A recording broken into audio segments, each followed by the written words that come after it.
I had a question on the most recent episode of You Had to Ask, my Q&A series that I do every Friday, that was so good and created such a response in me that I decided to make it the subject of this episode of the Off Monday Ramble instead of trying to rush through an answer in a couple of minutes in the next episode of You Had to Ask. So the question was asked by a frequent commenter on my stuff, Crowbro, and Crowbro said, "Hello, Steve, oh wise one. I've been asking myself and others a question for a few months now, and I haven't had a satisfying answer yet, so I turn to you.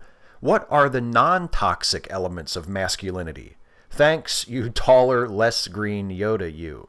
In that question, Crowbro is referring to toxic masculinity, which is a concept within feminist thought that I have found to be greatly misunderstood as I listen to and occasionally engage with non-feminists and especially anti-feminists. There is a very popular misconception of toxic masculinity that defines it as meaning that masculinity is toxic.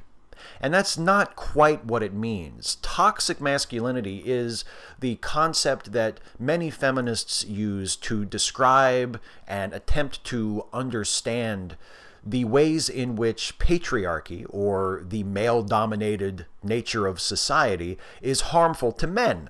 Now, feminism, for the most part, focuses on the ways patriarchy and other forms of oppression are harmful to women, which makes sense because feminism is a movement that is centered on women. But feminists have also found ways of highlighting and discussing and attempting to counteract or resolve the ways in which patriarchy is harmful to men. And that is what the concept of toxic masculinity is all about. And some examples of attitudes or behaviors that are a part of toxic masculinity would be the stigma on men expressing their feelings openly, or the pressure on men to be aggressive, to be quick to violence, to be strong, to be the protector, to be the provider. All of these things that in many cases can lead to men feeling a great deal of pressure to reach a certain standard, to perform. And that's not to say that women aren't pressured to meet their own standards, because of course they are, and those standards are just as destructive and just as oppressive as anything that toxic masculinity does to men. But toxic masculinity specifically focuses on the way in which patriarchy is harmful and detrimental to men. And when I read Crowbro's question, I started to think about, well, gee, what are some examples of typically masculine traits that wouldn't qualify as toxic masculinity? And before I had a chance to really come up with a list, another frequent commenter of mine, another loyal longtime viewer, Bruce Bartup, responded on his own to Crowbro's question in the comment section of that You Had to Ask video. And here's what Bruce said: forbearance, steadfastness, honesty, devotion, good humor, male love. And I think that is a pretty damn good list. But as I started to think about it a little more, I realized, these are traits that we should want to see in anybody, regardless of their gender, that we should all wish to see in ourselves. Honesty, strength, devotion, forbearance. These are just positive human traits. These aren't masculine traits, and they aren't exclusively feminine traits either. They should be traits that we should all want to have. And I started to realize that maybe the solution to this problem, maybe the answer to this question, shouldn't be simply a list of positive or non-toxic masculine traits. Maybe the answer is to change the way we think about masculinity and femininity in general. Maybe the answer isn't to come up with a new form of typical masculinity that will be non-toxic, but rather to open that concept up and to get to the point where we are allowing people who identify as men to determine what that means to them as individuals. So if you are a person who identifies as a man, if being a man is part of your identity, you shouldn't have to meet a certain standard. You shouldn't have to fill a certain set of expectations in order to be considered a real man, because that expectation and that pressure to be a real man by hitting all of these points, by being strong, by being aggressive, by being a leader, by being stoic with your emotions, that expectation in itself is a part of what makes masculinity, is a part of what makes toxic masculinity toxic. So if we remove that expectation and we give people who identify as men the freedom to define their manhood, their masculinity for themselves, we remove a huge part of what makes toxic masculinity toxic. And the same thing for femininity. Femininity should not be a cage that imprisons women. Women, people who identify as women, should be free to define their femininity according to themselves and according to what matters to them, to who they are as people.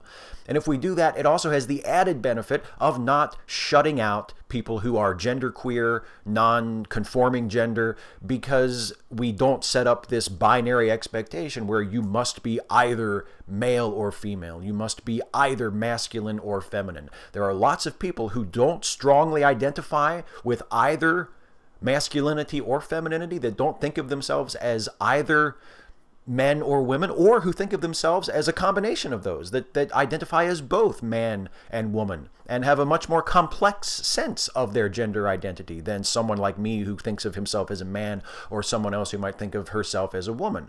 So if we get rid of this whole concept of, well, this is what a typically masculine person should be like, this is what a typically feminine person should be like, then we relieve ourselves of so much of this pressure. Now, rejecting the traditional concepts of masculinity and femininity is not going to be easy, because we as individuals have been raised and educated to have certain expectations about what makes a man and what makes a woman. And our society in general is built very much on the presumption of a gender binary and is extremely cis-normative.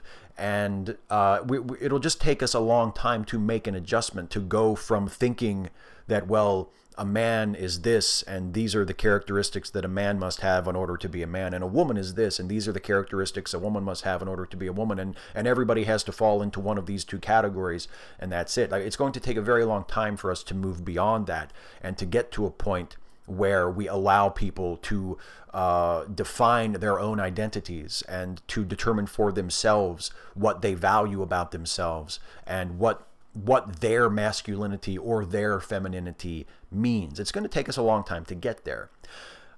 And some of us as individuals, understandably, can feel very much at sea if we think about, well, if I just reject the whole notion of there being a typically masculine identity, if I just throw that out the window and I don't have a model anymore to tell me what my masculinity should be, that could be very difficult. That could leave me with maybe something of an identity crisis. If you look at men's organizations like the Good Men Project, or like Men Can Stop Rape, or Calm, you see groups of predominantly men who are struggling to create a positive male identity that they can be proud of, that they can assert and say, I'm a man and I'm not ashamed to be a man, without embracing or embodying these toxically masculine traits. And a lot of what they are doing is simply trying to figure out what that means. If being a man doesn't mean defaulting to aggression, if being a man doesn't mean holding in your emotions, if being a man doesn't mean being physically strong and being assertive and taking the lead, if being a man doesn't necessarily mean any of those things, then what does it mean? And these are all questions that I think we're going to be struggling with as people, as individuals, and as communities and societies for a while. But the point is, I think the struggle is the key.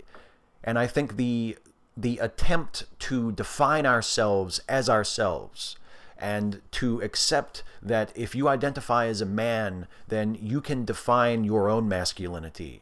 And you don't have to meet someone else's list. You don't have to cross off the checklist that somebody else wrote and say, okay, if I'm all of these things, then I can call myself a man. If you identify as a man, you can call yourself a man because that's how you feel. And because that's who you are. And you get to define what that means for you. And your masculinity can then be just as valid and just as worthy as someone else's. That's going to be an adjustment for a lot of us. And it's going to be an adjustment for our society. And it might be an adjustment that we aren't willing to make right now, or that we aren't willing to make for a long time to come. But if you ask what would I consider to be non-toxic masculinity, I think that would have to be my answer. A masculinity that is not imposed on you, a masculinity that is not based on arbitrary expectations and stereotypical characteristics and behaviors and attitudes. It would have to be a masculinity that is based in self-acceptance and self-love.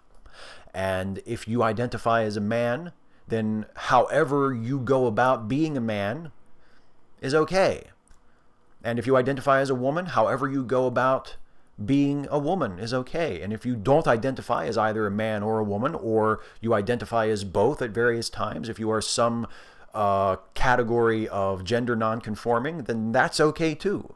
That we should have the right to construct our own identities and to define ourselves as who we are without having to feel bad or feel less than or feel marginalized because we don't meet a particular category. We don't fit a particular category. I think that is the real answer to what is non-toxic masculinity. It's probably not the answer that you were looking for, Crow Bro, but I think it's the best answer, because if you try to come up with a list of positive male traits like Bruce Bartup did, and I thought that was an excellent list, but those aren't, or at least they shouldn't be, exclusively masculine traits. Those are positive traits. Just like if you listed the positive traits of the typical feminine identity, you know, tenderness, love, patience, all of these things that we sort of traditionally associate with the female gender role, the woman gender role. None of those are things that a man shouldn't want to be. Just as all of those things I just listed about men, or that Bruce listed about men, those aren't things that a woman shouldn't want to be. These are positive traits that we should value whenever we find them in ourselves, no matter what our gender identity happens to be. So the whole idea of creating exclusive categories that everybody has to fit regardless of their own personal identities, I think that is at the root of the problem. I think we need to start seeing past that so we can all discover for ourselves what non-toxic masculinity means to us, to those of us who have a masculine identity, that is. Hey folks, I hope you enjoyed this video. If you did, please like it and share it and subscribe to this channel if you're not subbed already. And also please consider helping me to make more videos like this one by supporting this channel through Patreon. You can go to patreon.com/Steve Shives to become a patron. Thanks for watching, and I will see you next time.